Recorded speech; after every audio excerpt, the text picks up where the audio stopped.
कहानी की शुरुआत में हम देखते हैं कि एक ट्रक ड्राइवर गलती से रोड पे एक हिरन को कुचल देता है, लेकिन जैसे ही वो अपनी गाड़ी यहाँ से निकालता है तो वो हिरन वापस से जीवित हो जाता है। लेकिन अब उसकी आंखें बिल्कुल भी पहले की तरह नॉर्मल नहीं रहती। इसके बाद एक व्यक्ति को दिखाया जाता है जो कि कंपनी का फंड मैनेजर होता है। इसका नाम सियोकवू होता है। दरअसल इस शख्स का हाल फिलहाल में डाइवोर्स हुआ है और आज उसकी बेटी का बर्थडे है। और जब वो घर पहुंचता है तो उसकी बेटी उसे उसकी मम्मी के पास बुसान जाने को कहती है। अब चूंकि आज उसका बर्थडे है तो वो उसे प्रॉमिस करता है कि वो दोनों कल ही बुसान जाएंगे और उसे उसकी मम्मी से मिलवाएगा। अब अगले दिन दिखाया जाता है कि सियोकवू अपनी बेटी के साथ ट्रेन में बैठा हुआ है और जब ट्रेन चलने ही वाली होती है तो एक इंजर्ड लड़की ट्रेन में एंटर कर जाती है।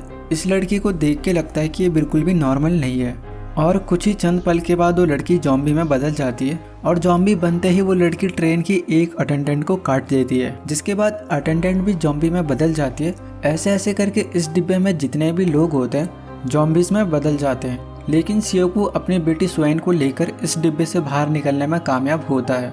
अब जिस डिब्बे में ये अभी होते हैं यहाँ पे सब कुछ अभी तक नॉर्मल है। तभी टीवी ब्रॉडकास्ट में दिखाया जाता है कि जॉम्बीज इसी ट्रेन में नहीं बल्कि पूरे कंट्री में फैल चुके हैं।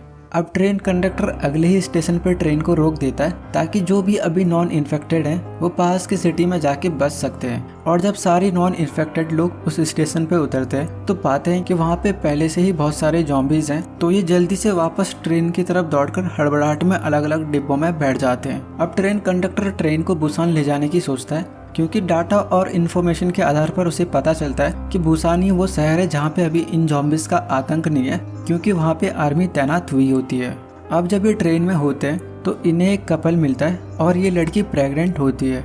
इन्हें फिर एक कपल और एक होमलेस मैन मिलता है और अब ये कुल मिला के 7 मेंबर हो जाते हैं। जिस डिब्बे में ये अभी होते हैं यहाँ पे सारे इन्फेक्टेड और जॉम्बीज होते हैं। ये सब जॉम्बीज से लड़ते हुए दूसरे डिब्बे में पहुंच जाते हैं, लेकिन इसी बीच सेंगवा जो कि संगयोंग का हस्बैंड है खुद को उन जॉम्बीज को समर्पित कर देता है ताकि उसकी प्रेग्नेंट वाइफ और ये सब उस डिब्बे से बच के जा सके।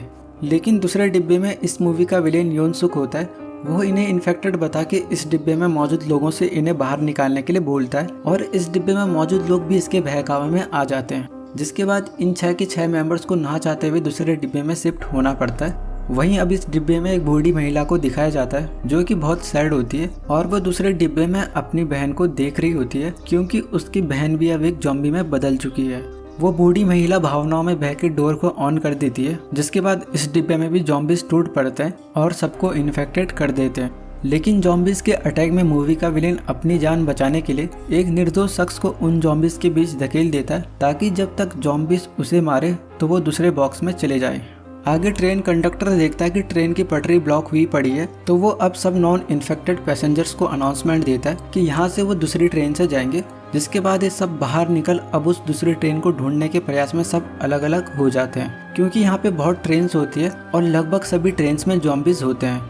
ट्रेन कंडक्टर को काफ़ी छानबीन करने के बाद उसे ट्रेन मिल जाती है, लेकिन ये सब अब अलग अलग हो चुके हैं। इसी बीच 6 मेंबर्स में से 2 मेंबर्स जॉम्बीज का शिकार बन जाते हैं और सियोकवू ट्रेन में हुए विस्फोट से बेहोश हो जाता है। तो वहीं दूसरी तरफ मूवी का विलेन ट्रेन में चढ़ने की कोशिश में गिर जाता है और जब ट्रेन कंडक्टर उसकी हेल्प करने आता है तो वो उसको ही उन जॉम्बीज के बीच धकेल देता है और खुद की जान बचा लेता है। लेकिन उसकी जान तो बच गई है पर वो भी अब इन्फेक्टेड हो चुका है क्योंकि उसे जॉम्बीज ने काट लिया था।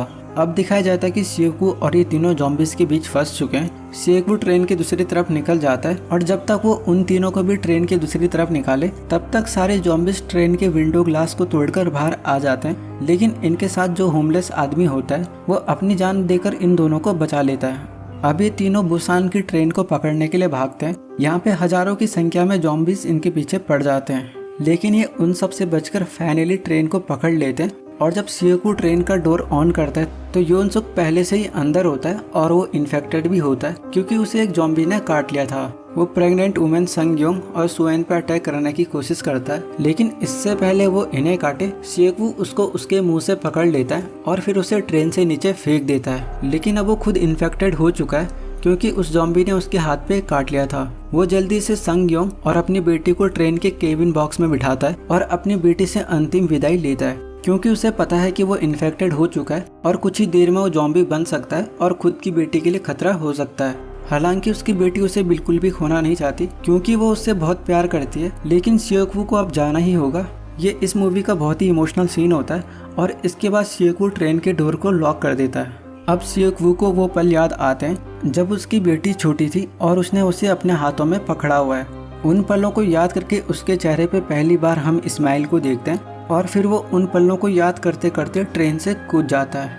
अब सुएन और संगयोंग दोनों बुसान के बॉर्डर में पहुंच जाते हैं और जब वे टनल के थ्रू बुसान जा रहे होते हैं तो वहाँ पे तैनात आर्मी को ऑर्डर मिलता है कि वो उन दोनों को मार दे, क्योंकि इन्हें कुछ भी साफ नहीं दिखाई दे रहा होता तो इन्हें लगता है कि ये भी इन्फेक्टेड हो चुके हैं। जिसके बाद वो इन्हें मारने ही वाले होते हैं। तभी सुएन अपने पिता की याद में गाना गाने लगती है, जिससे आर्मी वाले समझ जाते हैं कि ये नॉन इन्फेक्टेड है। तो आर्मी फिर इन्हें रेस्क्यू कर लेती है और इसी के साथ कहानी का अंत होता है। दरअसल सुएन के पिता उसे कभी भी टाइम नहीं दे पाते थे, जिस वजह से सुएन हमेशा निराश रहती थी। लेकिन अब उसे कहीं ना कहीं रियलाइज होता है कि उसके पिता दिन रात सिर्फ उसी के लिए काम करते थे ताकि उसे किसी भी चीज़ की कमी ना हो। और टनल में जो गाना वो गा रही होती है तो वो कोई सॉन्ग नहीं बल्कि उसके अपने पिता को लेके फीलिंग्स होती हैं जो कि उसने कभी भी शेयर नहीं की थी। दोस्तों, अगर आपको ये एक्सप्लेनेशन पसंद आया तो आप चैनल को सब्सक्राइब कर मुझे सपोर्ट कर सकते हो।